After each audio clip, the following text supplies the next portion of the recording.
साथियों, हमारी इस वाराणसी ने युगों को जिया है, इतिहास को बनते बिगड़ते देखा है। कितने ही कालखंड आए गए, कितनी ही सल्तनतें उठी और मिट्टी में मिल गई, फिर भी बनारस बना हुआ है। बनारस अपना रस बिखेर रहा है।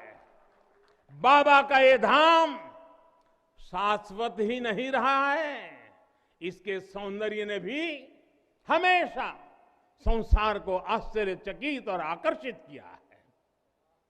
हमारे पुराणों में प्राकृतिक आभा से घिरी काशी के ऐसे ही दिव्य स्वरूप का वर्णन किया गया है। अगर हम ग्रंथों को देखेंगे, शास्त्रों को देखेंगे, इतिहासकारों ने भी वृक्षों, सरोवरों, तालाबों से घिरी काशी के अद्भुत स्वरूप का बखान किया है। लेकिन समय कभी एक जैसा नहीं रहता। आतताइयों ने इस नगरी पर आक्रमण किए, इसे ध्वस्त करने के प्रयास किए।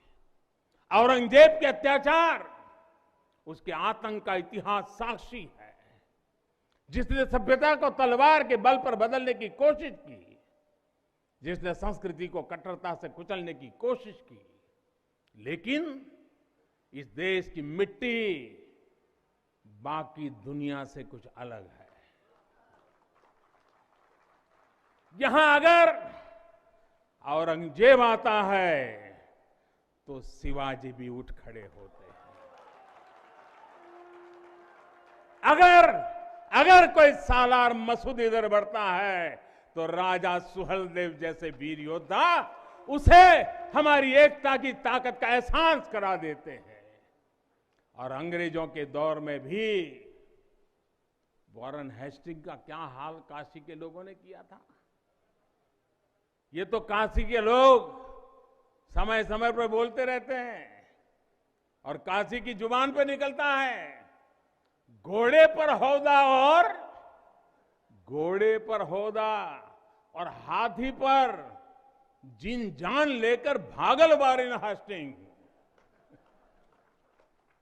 साथियों, आज समय का चक्र देखिए, आतंक के वो पर्याय इतिहास के काले पन्नों तक सिमट कर रह गए हैं। और मेरी